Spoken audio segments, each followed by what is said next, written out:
इसलिए भगवान की इच्छा से कुछ संत महात्मा वहां पर आए। भगवान ने उनसे विनती की, महाराज आप चतुर्मासा करके यहाँ से जाइएगा, 4 महीने यहाँ पर रुकिए। दिव्य एक बगीचे में संतों के रुकने की व्यवस्था कर दी। अब भगवान के जो पुत्र पौत्रादि थे वह एक दिन सोचे कि ये संत महात्मा यहाँ पर आए हुए हैं, चलो इनकी हम चल करके परीक्षा लेते हैं। तो क्या किया, जामवंती का एक पुत्र था जिसका नाम था सांब।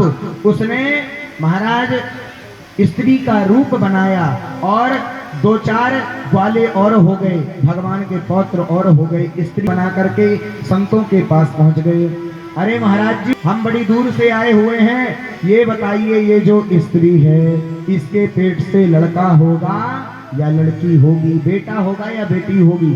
सब बाबा आंख में बार बार ध्यान करें, ना बेटा दिखे ना बेटी दिखे। वहीं पर दुर्वासा मुनि थे, क्रोध आ गया, बोले इधर आओ हम बताते हैं। अब वो तो संतों का उपहास कर रहे थे। महाराज दुर्वासा ऋषि ने कह दिया, ना इसके पेट से बेटा होगी ना बेटी होगी, इसके पेट से तुम्हारे कुल को नाश करने वाली एक लोहे की कील प्रकट होगी। महाराज जैसे ही बच्चों ने उस वस्त्र को हटाया तो कपड़े लत्ते सब निकल गए और उसमें से एक कील निकल आई। अब बच्चों को याद आया, हमने तो ये गलत कर दिया। हमारे पिताजी बोलते थे ब्राह्मणों का कभी मजाक नहीं करना, ब्राह्मणों का कभी अपमान नहीं करना, और आज हमने वही किया।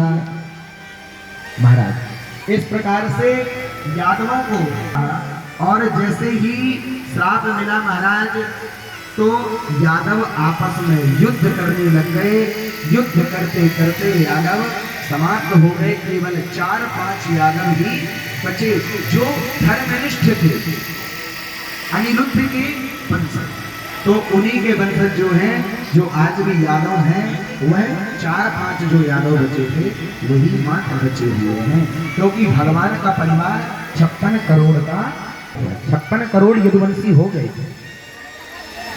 अब महाराज एक दिन क्या होता है, एक दिन वही यादव यदुवंशी युद्ध करते करते करते करते भगवान श्री कृष्ण और बलराम ने देखा कि ये आपस में लड़कर के मर रहे हैं। भगवान समझाने के लिए गए तो उन्हीं के बच्चे उन पर हाथ उठाने लग गए। जैसे ही हाथ उठाने वाले थे भगवान समझ गए अब हमारी यहाँ जरूरत नहीं है। अब जैसे ही समझ गए यहाँ पर हमारी जरूरत नहीं है, तो भगवान ने क्या किया, तुरंत